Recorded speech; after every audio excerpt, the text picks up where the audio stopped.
everyone. Welcome to our webinar, Transitioning from High School to University. I'm Kelia Ho from Hong Kong Baptist University. Studying abroad is an exciting adventure, but it can also feel a bit overwhelming. And it's common for students to worry about things like cultural shock, language barriers, making new friends, or adjusting to a new university setting. That's why we have our students here to share their experiences and give you some practical tips to help with this transition. And after listening to their stories, I will also update you on the latest HKBU admissions info. Joining me are the two international students from HKBU, Marcelle and William. Could you both tell us a bit about yourselves? Hello everyone, my name is William. I'm from Indonesia and I'm a year 2 BBA finance student minoring in film. And hello everyone, my name is Marcelle. I'm from Dominican Republic, which is in Latin America. I am a year 1 student studying social work. So, Marcelle and William, what were your biggest fears and worries when you were about to fly over to Hong Kong to start your university journey? I think for me personally, I think it's more the social, perhaps, and I think most of my worries are about making friends, and of course about academics, right? Because we're here to study. So I think those are my biggest worries, and for how do I handle it? I think it's more to just getting through it. I feel like getting through it is just the best way you can handle these types of situations, and I think that's what I can say.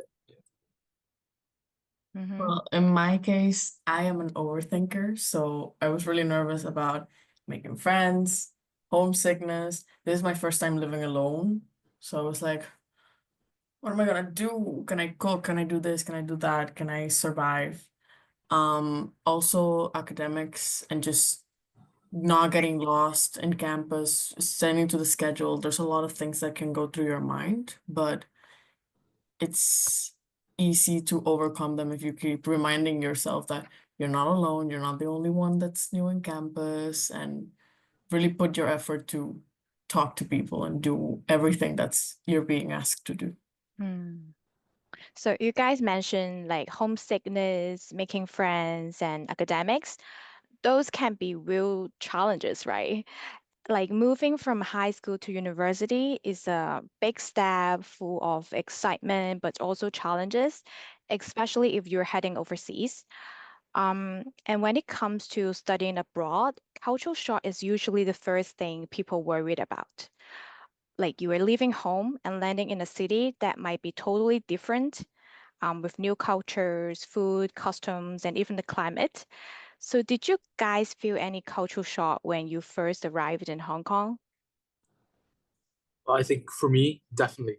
I think Hong Kong is very different from my hometown in Indonesia, which is Jakarta.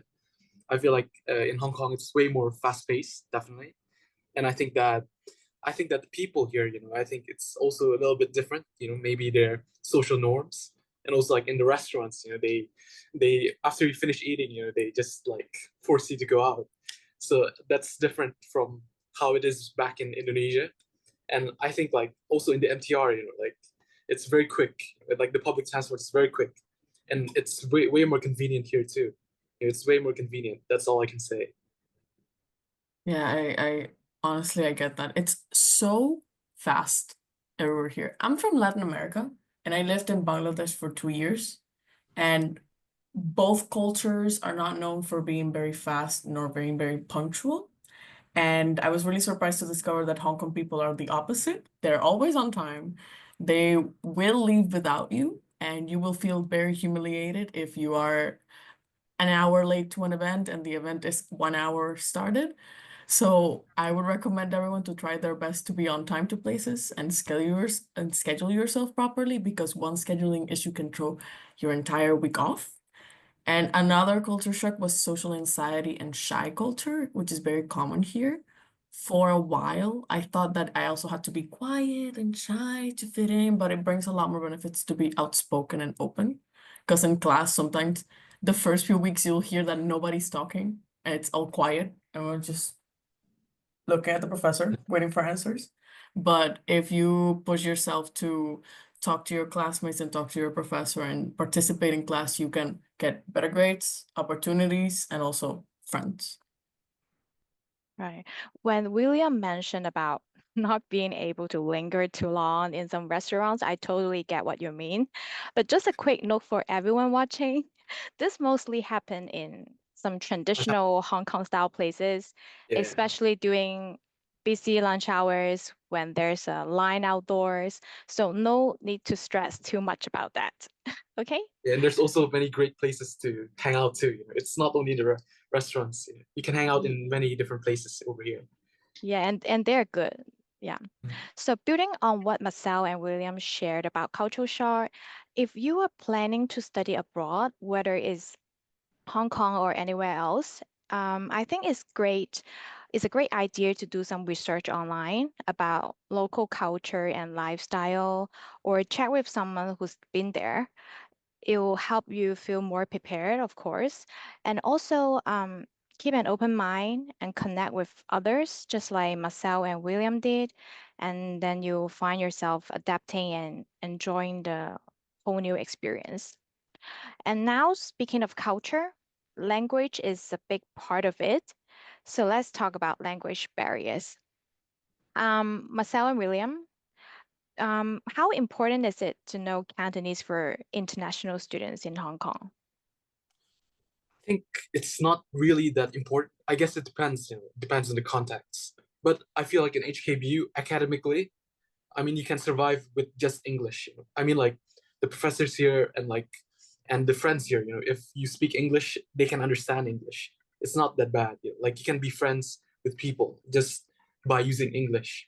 But I think it's nice I think it's good if you know some basic Chinese, Cantonese, or Putonghua. And I think that if you know the basic ones, and if you learn the basic ones, I think that you can, yeah, speak to people better. You can make some more new connections. And I think you can also like talk to the waiters better, of course, in the restaurants, and like talk to people better. And all I feel like in HKBU, there's also like many opportunities to learn the basic Chinese. There's many like free courses over here, so I don't think that you have to worry much about it. You can like take the free courses, and it's not that time consuming. So I feel like you're able to get new opportunities over here, and I think that you can learn Chinese very easily. And for the second semester or the first semester of your year one, there's gonna be this mandatory core course which is called Chinese One, and from there you're gonna learn like basic Putonghua. So I think that the language barrier is not that big of a problem, and I think that if you can do it well, if you can speak English, I think that's enough for you to get through it, to make new friends, and to study well and to do well academically. Mhm. Yeah, I think Cantonese is not compulsory, definitely. My biggest times with like language barriers have been dealing with like staff, public personnel, like in the MTR that I need to ask a question and I have to approach a security guard working there or people in the street or in the market rather than in university. So I wouldn't focus or worry about a language barrier in uni. But I definitely say that you cannot be completely sheltered. Although you can go through life just knowing English, when I go out, people look at my face and they immediately know that I don't speak Cantonese. So you can go by, but it's really good if you can help to learn some Cantonese. Good morning, here, please, is very important to know to like be respectful and go through life. I'm not the best in languages, but even if you use a chance to ask your local friends about how to learn language, oh, how do I say this? How do I say that? It's really good opportunity to bond and really take the best experience that you're here. Why not learn a new language? Mhm. Right, that's a really practical point. Even though English is the medium of instruction at HKBU, and you can definitely get by in Hong Kong using English, but since both Chinese and English are official languages in Hong Kong, picking up some basic Cantonese phrases like you guys mentioned can really help you connect with the locals and make your experience in Hong Kong even better. And speaking of connecting with people, let's talk about making friends. if you are getting ready for university and watching this webinar, have you thought about what might happen on your first day?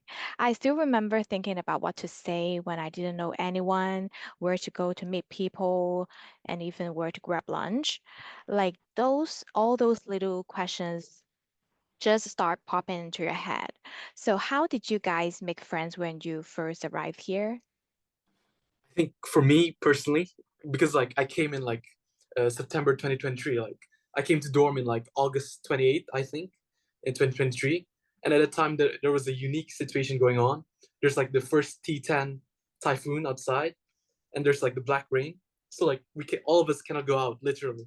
So at the first day I went to dorms, like all my seniors just start telling me, bro, you should start buying stuff in the supermarket because it's gonna be closed. So I started panicking, but I was grateful enough, because it was a very great opportunity because I feel like at the time, there's like events going on inside the hall itself, like there's people like international students that like held a networking event. It's like a social event. It was held by Life Group, and it's like a Christian group, but they're more open to people joining any religion. You don't have to be a certain religion to join their events, and they held this event. And because of them, I was able to eat my dinner at the time, because at the time there's like the typhoon going on. But when it comes to making friends, like in normal situations, because I don't think that there's going to be a Titan typhoon going on anytime soon. I think it came quite naturally, to be honest, because there's like the international association events that you're gonna have. It's the open SEM, so you can meet other like international students. But if you want to meet people from the local side or the mainland Chinese side, there's also many like organizations over here. The mainland Chinese, I know for sure, they have their own like orientation, and for the locals, there's many opportunities too. And I feel like there's also like many associations, many organizations, like from your major and from your like different sports and different like ambassador programs. And I think that if you're active in these types of like programs, I think that you can make friends very easily. Well, true story. When I got to uni in August 16th of last year. And on my first 2 days, you know how many people I talked to? Zero. I talked to no one. I made my room. I slept alone because my roommate hadn't arrived yet. And I literally cried to my parents because I was like, Mom, I won't make any friends. I'll die. Because I'm dramatic like that and I'm very shy. So I really felt I didn't see a lot of people on campus because in those few days, it's only the freshmen, specifically the international freshmen, who are mostly on campus. So you don't really see that many people and you start panicking and you're like, oh my God, I'm not going to talk to anybody. But then on the third day, we had our first in-person orientation and I got all my courage together and I talked to around 20 people. 8 of which I still speak to very regularly. I'm gonna show a couple pictures let me share. I'm sorry, William, your slides came in first. So in the lower picture here, these are the people I met on my first day at orientation, and they're still some of my closest friends here. As you see, you will meet people from very different nationalities and from all around the world, which is really, really useful. I am very grateful that I got to connect with them. And like William said, you have the International Association, you have a bunch of activities organized by the university all the time. There's always something going on. Here, this is an activity I organized myself because I joined a program that made me organize activities for other people every semester. This one was organized by the university. This one was organized by the student association. This one was prom, which was a couple weeks ago. And this one was just 2 mainland students who approached me and were like, hey, do you want to come with us to watch the horse races? And we went together. Like, you will get so many chances to make friends here, and it's all up to you on whether you really put yourself out there and start talking to people and be friendly and keep talking to them, that you will be able to make a lot of friends. Maybe I should show my slides too. Okay, let me show. Hold on. Screen. Can you guys see my screen? Yes. Yes, as you can see here for my friend slide, these are some of the friends I made for Can you make it like full screen? let me see. That's nice. Present full screen. The Yes, here. As you can see yeah. here, like these are some of the beautiful events that we've been through together. As you can see in the bottom left, there's the Southeast Asian during Cultural Night. And it's not only Southeast Asia, but the Cultural Night is like an event for all internationals. So there's like the bazaar, so you showcase your culture to everybody in HKBU. And I felt like from this event, I was able to make so many new friends and like many new friends from all different types of nationalities and ethnicities. And as you can see from the bottom right, it's my Indonesian friends. And these are my friends from the Indonesian Buddhist Association. So as you can see, in your own nationality, there's also like different organizations that you can join. There's the Indonesian Student Association. There's also like organizations specific to your religion or maybe like your ethnicity, stuff like that, back here in Hong Kong. And for my film minor, these are my film project group mates. As you can see, so we made the film together. And in the upper left, these are some sharing session, for the Belt and Road Scholarship. And I was able to meet other Belt and Road recipients too. So that's it, I guess. I would say that I just put my Instagram in the chat. So William is known for that because he made a lot of friends during this orientation. So I'm putting my Instagram there. You can text me. People here use Instagram and WhatsApp a lot, so you can start following people and asking them questions. So here's something for you to start. When you come on campus, you already have a friend. So don't you worry about that. And just if you have, like William mentioned, if you have a bigger community, like the Bangladeshis, the Kazakhs, which I think are two of the biggest communities here, the Pakistanis also, the Muslims, there's just so many. There is a big group of people already waiting for you. And if you're a minority, like I am, because I am the only, well, no, we're two Latino students in the university. We are getting more.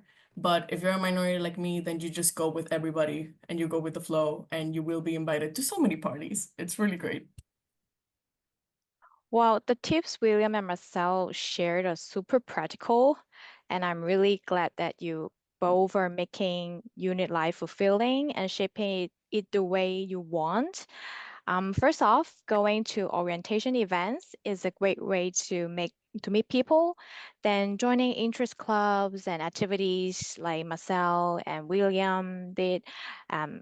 Join the activities that match your interests, helps you connect with people who enjoy the same things. And whether you're outgoing or more on a quieter side, just being open to chatting with new people can really help you make friends. And now we've talked about cultural shock, language barriers, and making friends. Let's dive into what university is originally planned for, academics. So studying in high school is so different from university, right? And now you get to arrange your own schedule, and the way you learn can be really different too. So what differences did you notice between high school and university academics? And how did you adjust your study habits? Honestly, for me, I mean, I came from A levels, so A levels kind of tough, and I feel like uni level is, for me personally, it's better than A levels. So I think that it's easier for me personally to adjust to academics. And I feel like it's not that hard because like you have more, like Kelia said, there's more like ways to change your schedules and it's way more flexible. And definitely you have more time, more free time to do other things. And you don't have to, I feel like the biggest difference, it's because in high school, you have to go there at like 6 a.m. and you have to stay there for 8 hours and you go home. But in uni, you just have to go for like 3 hours a class and lecture. And at the same time, you can like schedule it. You can schedule it so it can fit your schedule in a way. So you can like change your schedule according to like the way you like them. Like if you're a morning person, you can schedule your class in the morning, and if you're at night, you like night or you like to sleep late, you can schedule your class later in the day. So I feel like it's easier for you to adjust your study schedule. But one thing that I want to make note of is that you have to self-study. I think that this is very important because back in high school, maybe, I think there's more guidance. Of course, your high school teachers might be more acute. They might look into you more specifically. But in uni, the teacher's gonna give you a lecture. But in the end, you have to be the one that's gonna be taking the initiative to study yourself, to understand the topic, and to, of course, make friends in group projects. Because group projects is very important in HKBU. There's gonna be lots of group projects. So I think you have to be somewhat social, and at the same time, you have to be disciplined and study by yourself, even after lectures. Honestly, yeah, I think it comes from a very different thing because you came from A levels and then you went to like a very big major business, like a lot of people are in business. And then I went from doing IB to a smaller major because social work. In my cohort, we are like 35 people, which is literally the same as my high school class. So for my IB gang there, uni is literally the same for the first year. Depending on your major, maybe even a bit easier. That's definitely my case. If you can manage your time properly, you will have lots of time to do your work out, hang out with your friends, and actually having 8 hours of sleep, which in high school was impossible, not gonna lie. But the workload can be trickier because it's definitely bigger and more in-depth assignments than what you'll expect, and the requirements are not the same. Your professors will not come to you in particular to talk about how to get better or how to do something because, like William said, university is full of do it yourself, get it done attitude, which if you're doing IB, you're kind of used to that, but it's a bit different here. In my major, because again, we are so little people, I actually can approach my professors and be like, hey, can you like give me some individualized advice? And they can actually do that. And I've had professors directly come to me like, hey, I've noticed this issue. I think you should work and like fix it. Whilst for my free electives or other classes that are not in my major, which is a lot more people, the professors are definitely less out there for you. So you, like William said, you definitely need to do your stuff. My suggestion for adjustments is take advantage of your office hours and you email your professors, participate in class, ask questions, don't stay quiet. The more you do, the more they recognize you and know your name, and that effort will be noticed not only in your relationship with the professor and how much help they're able to give you, but also in your gradebook. Also plan your schedule around the things that you want to do, but dedicate time to your studies. I am working part-time. I knew I wanted to work part-time. So if I know that I'm gonna be working on Tuesdays from 9 a.m. till 10 p.m., I know that that day I cannot put any classes during that period. And that is the flexibility that uni allows you, and you definitely need to take advantage of it. And you may be used to doing a lot of stuff at the last minute and procrastinating. So I'm not saying you can't do it here also. You definitely can. I've experienced that with a lot of classmates.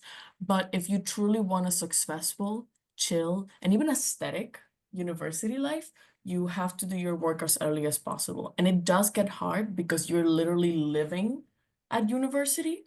And so it's difficult to make a distinction between what's home time and what's uni time.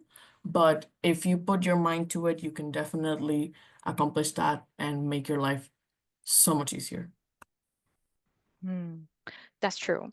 Just like you two just mentioned, independence is a huge part of university life. And I noticed there's some Q&A. So we will have a Q&A session right after this panel sharing. So don't worry about that. Right, let's go back to the academics transition. So I think finding a routine that help you balance your studies and personal time is really important. I'll also recommend using online tools or apps to keep track of your deadlines and activities. And most importantly, just like Marcel just mentioned, don't hesitate to reach out for help if you need it. Of course, you can figure things out on your own, or you can you can ask your classmates, but also ask professors for guidance. Is all those are part of the learning process. And I think once you start finding your groove, everything will just get easier and smoother. And next up, let's talk about the fun stuff, extracurricular activities. I know you both have been involved in a lot of different things and have really made the most of your unit experience. Could you share with us what activities you've participated in? Maybe I can share my screen for this.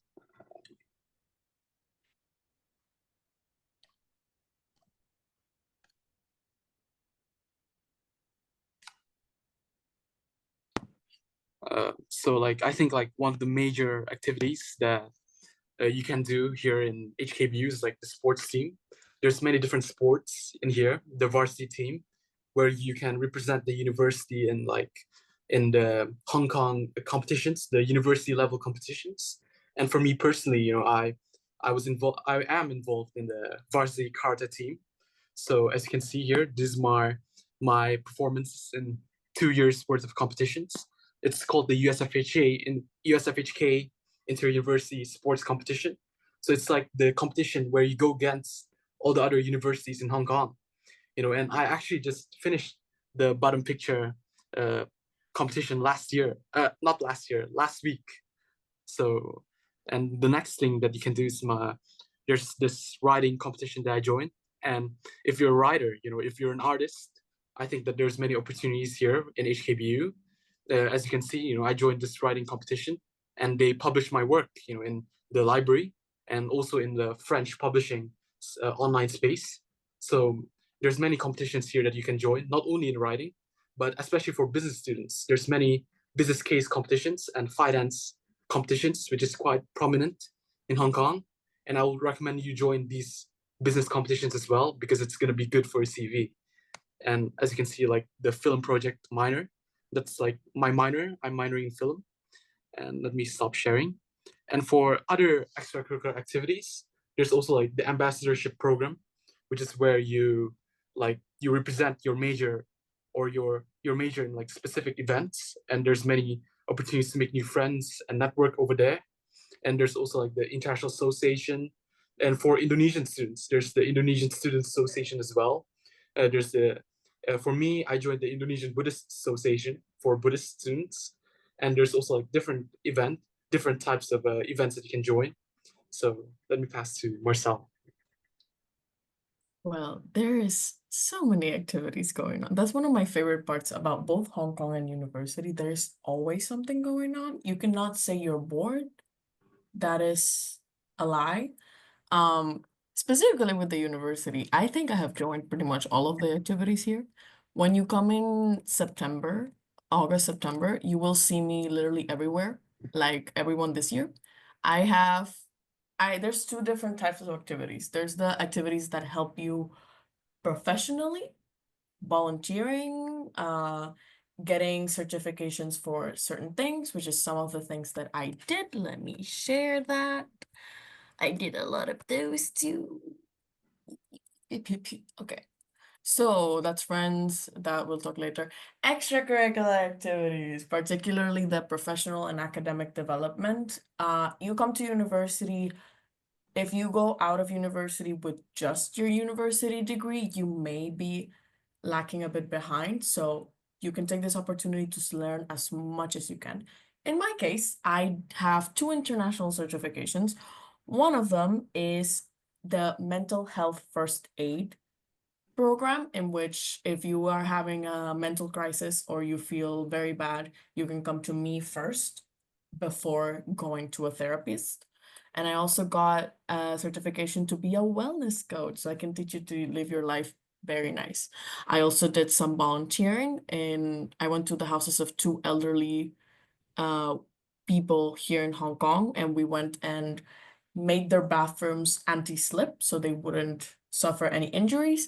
And also the university offers you a lot of high table dinners and other opportunities to network. Here is the college counselor of the international school Dhaka in Bangladesh, whom I met along with other counselors and had a very nice opportunity to like connect with them. There is also a lot of things that I did. Like I learned how to make sushi. I learned K-pop dances and cha-cha-cha. I went to a holy event. We went to a iftar celebration. Like I just showed you, we went to prom. There's so many things, and HKBU is excellent at providing you with activities and opportunities to do because there's always something going on that will make you more culturally aware, more open-minded and friendly, and it will contribute to your overall well-being, to your knowledge, and even your major specific knowledge. It's really amazing. You two are truly making the most of your unit life. So for those of you watching and joining HKBU this fall, don't miss out on these opportunities. Could you also share with us like how you usually find out about those upcoming activities? For me personally, it's mostly on Outlook. It's like the university email. So like when for the high schoolers that might not know, so what in university, you're gonna be given an email, and like most of your work and the way you communicate with your professors will be from there, and all the events come from there too. So I don't think you don't have to worry about this. You're gonna find out later. So yes, it's usually from the university email. Mm-hmm. Okay. Yeah, there's also like, wait, what? I got a bit confused. Wait, I was trying to answer one question that was in the chat. So, what was the question?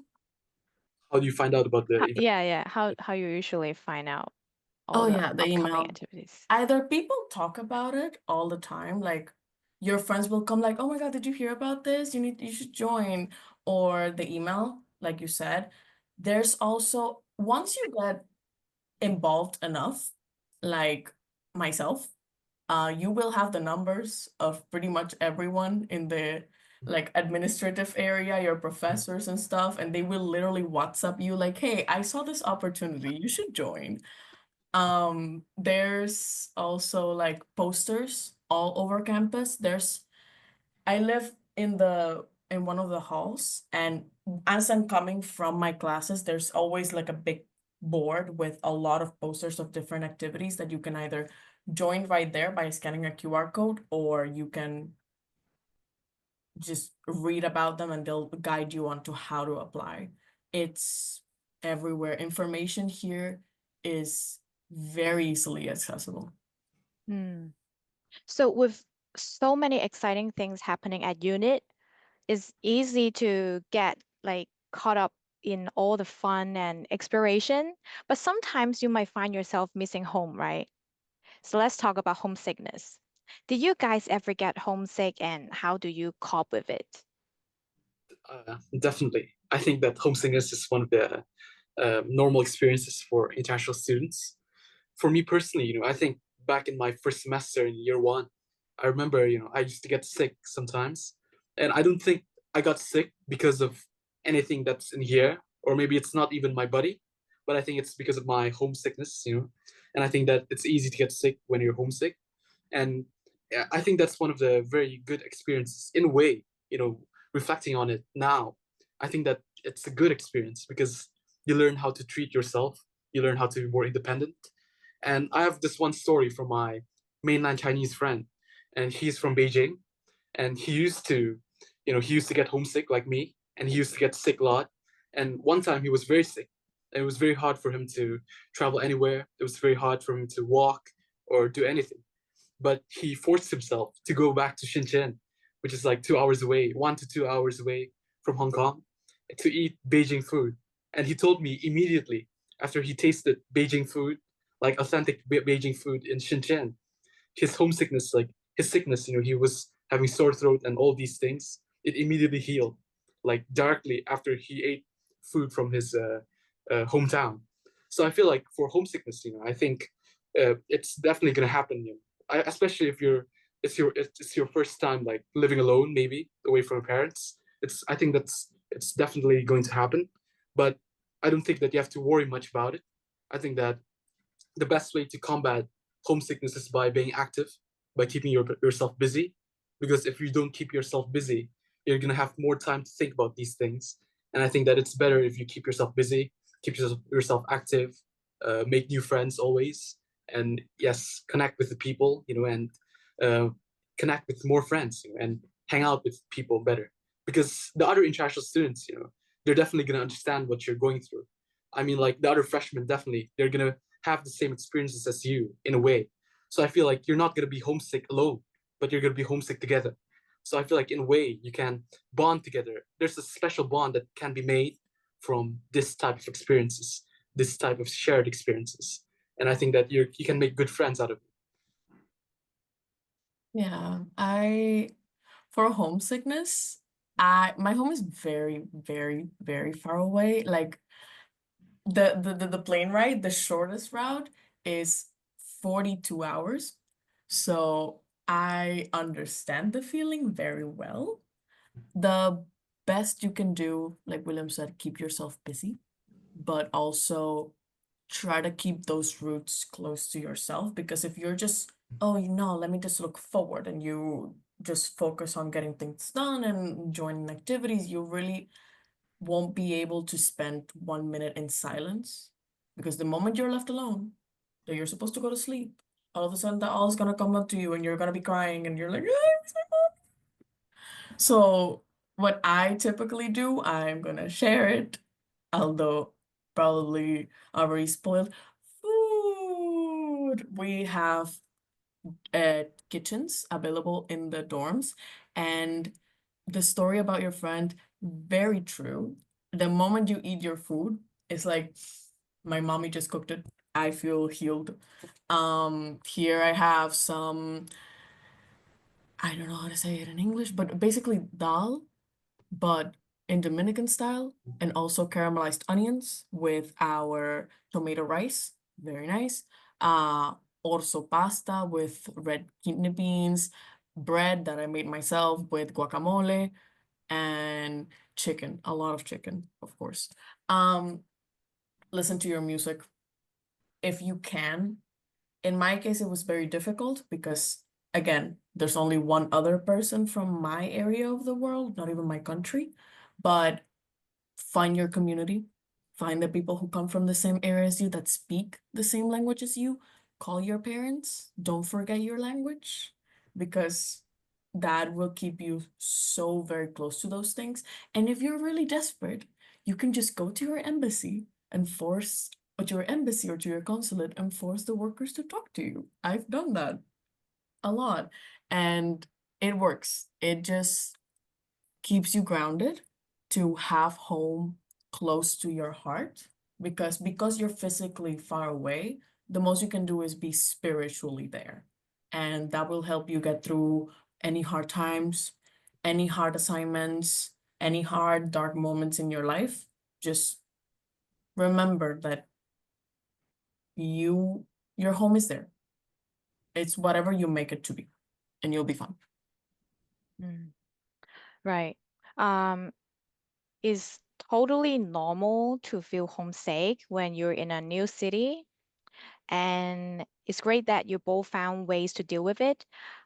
So my advice will be before heading abroad, there are a few things you can do to prepare for homesickness. First of all, you can talk to your family and friends about how you're going to stay in touch. And you can also bring along mementos and photos that make you feel at home. And mentally, I think it's also helpful to remember why you started this journey. Like keep your goals in mind, and just like Marcel and William, stay active and make time for both studying and exploring the new things. All right. As we wrap up, could you share some final advice for students who are about to start their university journey? For me personally, I think the biggest advice that I can give you is just to stay open-minded. I think that in here, in uni, when you start here, that's like the most important time of your university life. It's definitely gonna be like that first 1 to 2 months that you're gonna be here. I think that's the most important time of your uni life, because that's where you start to experience, you start to get the opportunities. So all the opportunities are gonna come to you, and like, oh, you can join the sports team, you can join this competition, you can become the executive committee to this organization, or you can be active in class and all these things. And I think that it can be sometimes a little bit overwhelming, but I think that the best advice that I can give you is just to be open-minded. Like, you should explore all your passions, and even if you don't think that you're that good in it, I think that you should still do it. I think that you should start like trying on new things, meeting new people, making as much friends as you can, because making as much friends from different backgrounds and like learning new things, learning not just about academics, but also about different types of hobbies, different types of sports, different types of extracurricular activities. Just try it all, just try as much as you can, and just try like the one that you think that you can enjoy or have fun with, and meet the best types of people that you can. So that's the biggest advice I can give you, is just be open-minded and try new things. Yeah. I have a list. 6 things. Mm. Don't overpack. Take it from someone who brought 10 pairs of shoes and only uses 4. You don't need those heels. You don't. Talk to people, self-explanatory. Read your documents, be it legal, be it university related, your course outline, visa documents, whatever. Make sure you read all of it and make sure you understand what you're getting into. Ask questions, because you don't want to go into a course that you think was going to be very easy, and then all of a sudden you have to do 10 essays. You don't want to do that. Say yes. There are opportunities for growth and learning in absolutely everything. So if you're offered an opportunity, you're invited to an event, to a party, if you have the time, say yes. Do it, because more often than not, you will regret not taking it. And don't be afraid if plans change. Just roll with it. Train your ability to figure things out, because it will happen and you will need it. And finally, be hygienic. You will be sharing your space with other people, and there's not going to be anybody walking behind you grabbing all your trash or cleaning your desk or organizing your room, or when you're cooking, don't leave your food out. Be mindful, talk to your parents about how to be hygienic when you're on your own. It's very important in a shared space. All right. Thank you so much, Marcel and William, for sharing your stories and tips to us. I'm sure they will be very helpful to students starting their new journey. So I was looking at the Q&A sessions, and I saw there's a lot of question asking about admissions, like scholarships, interviews, offer, and requirements. So I will have an admission start later on. So I think I will probably answer some of your questions there. So let's see if we have any questions about transitioning. So I remember there's a question asking about part-time job. And I know William and Marcel, you guys are both working part-time. So could you like briefly share with us about your experience? I think HKBU has lots of part-time opportunities, and I think that they pay quite well. I'm currently a peer writing tutor. So what a peer writing tutor is that I teach year 1 students University English 1 and 2, which is like the core course in HKBU. So HKBU hired me to teach part-time for these students, and the pay is quite good. And for the salary amount, well, it's around $200 an hour if I have a student. Yes, so that's all I can say. And also, I forgot, I was a research assistant for my professor in HKBU, and that was a 1 month employment, and they pay you based on the work that you do. So I feel like in HKBU specifically, there's many different types of part-time jobs that you can do, It's not just you have to be a teacher or anything.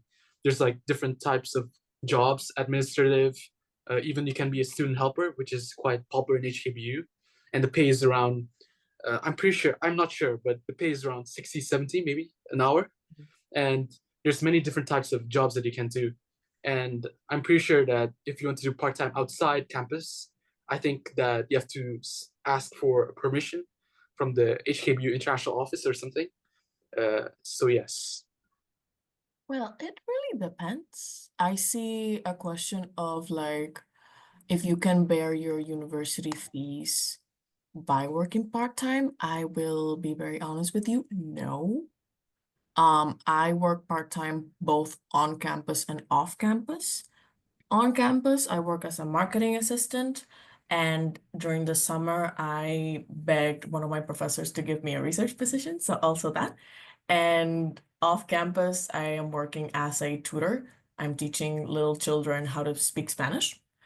Work on campus, it is definitely more forgiving of schedule changes. It can accommodate very well with your classes, and it's more stable. You will do things in that range, and you can work legally in Hong Kong maximum 20 hours a week. Oh, we don't have the limitations now. No? Oh, that's so Yeah. That's so nice. Well, uh, I had that idea, but turns out no. On campus, I earn around, like you said, $65 to $70 an hour. You can work in the cafes, like there's a sort of Starbucks called Pacific Coffee. You can work there. You can also work with your professors and other positions. Off campus is definitely more profitable. I would earn 150 Hong Kong dollars an hour, and I work around 3 hours a week. It's more profitable, but it's less stable. You one week may have a job, the other week you won't, and it is less forgiving of schedule changes. So if you are scheduled to teach a kid at this time, you either do it, but if you have something going on the way, you lost that definitely. So you cannot bear your universities with fee with this. A month with my job, I earn around 1,000 Hong Kong dollars, which is around 1/5 of what I spend every month on my living, not the university fees, not all of that. So you will definitely need extras from everywhere. Mm-hmm. Okay, I don't want to overwhelm too much. So thank you, Marcel and William, for all the sharings, all the authentic stories. So I'll let you guys go. And up next, I'll be giving an admissions talk about HKBU. All right, so first off, let's talk about Hong Kong.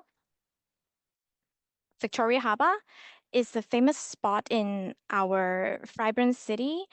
And Hong Kong is a bustling metropolitan city offering a fascinating blend with cultures.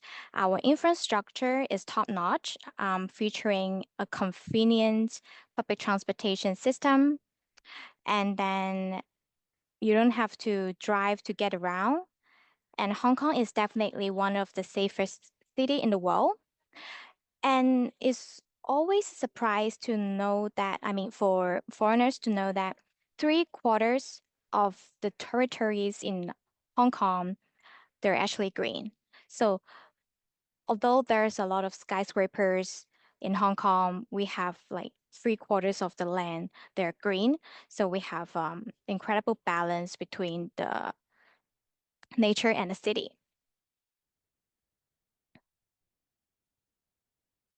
Okay, next. I saw someone raise your hand. I thought the screen is not being shared.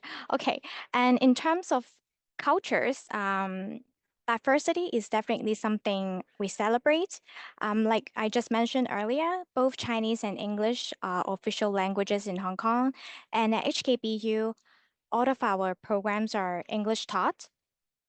And in Hong Kong, you know, like temples, church, chapels, or mosque, they are able to exist coexisting harmoniously in Hong Kong.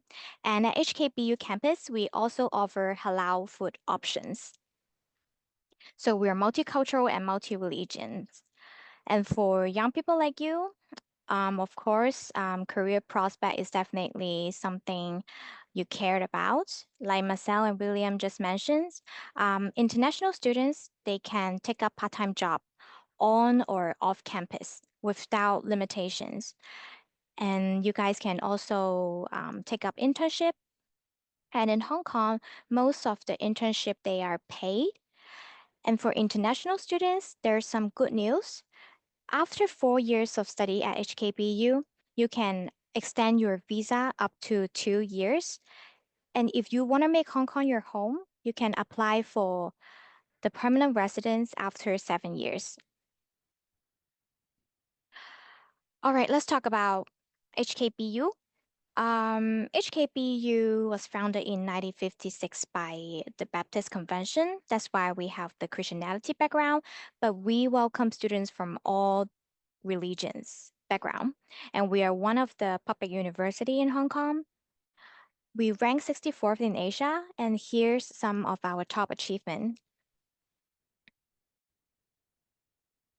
At HKBU, there's something our students absolutely love about. When you see the figures here, we have more than 7,200 undergraduate students with more than 670 faculties and teaching staff. So if you can do the calculations real quick here, is the staff to student ratio is very low. It's about 1 to 11. And this kind of low ratio definitely helps our students to establish bonding with their classmates and professors. And we have more than 850 international students now, making our campus more diverse.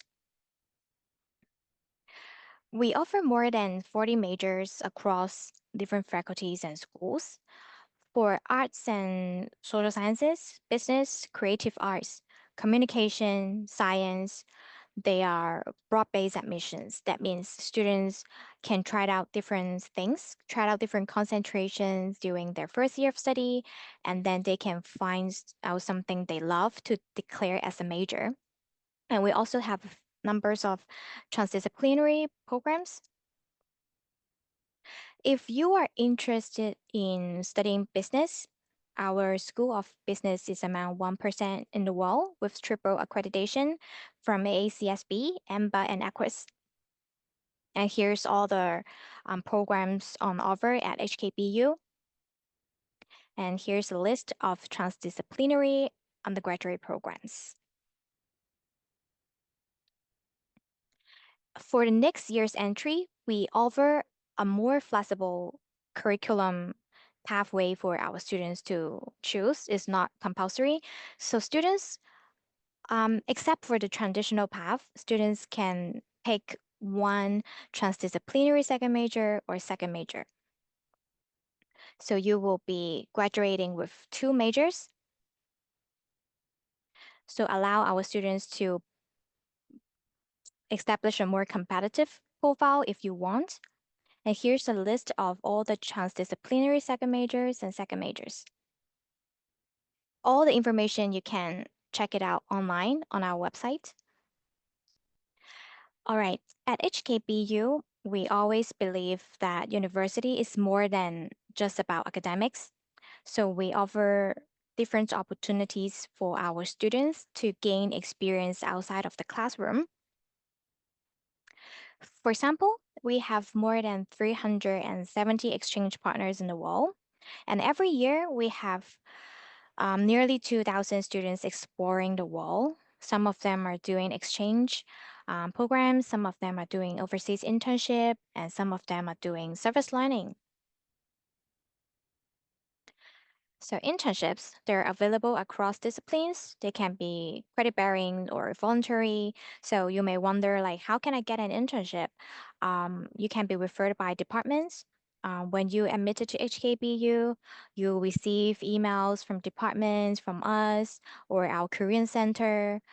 And our Korea center, we provide counseling service, also like CV writing workshops and career fairs. So our students will get informed about all the opportunities available. And for internships, you guys can also take place in Hong Kong or overseas. Research is not only available for postgraduate students. At HKBU, we offer opportunities for undergraduate students to take part in research projects as early as in year one. Some of the projects we offer allowance to our students, and some of the projects are will be will be um, will be done in overseas. All right, let's talk about student life. Um, of course, university accommodation is definitely one of the biggest concern for our international students. So at HKBU, we offer guaranteed university accommodations for international students during their first year of studies. Here's some of the extracurriculum activities our students can participate in. And here's some of our campus facilities.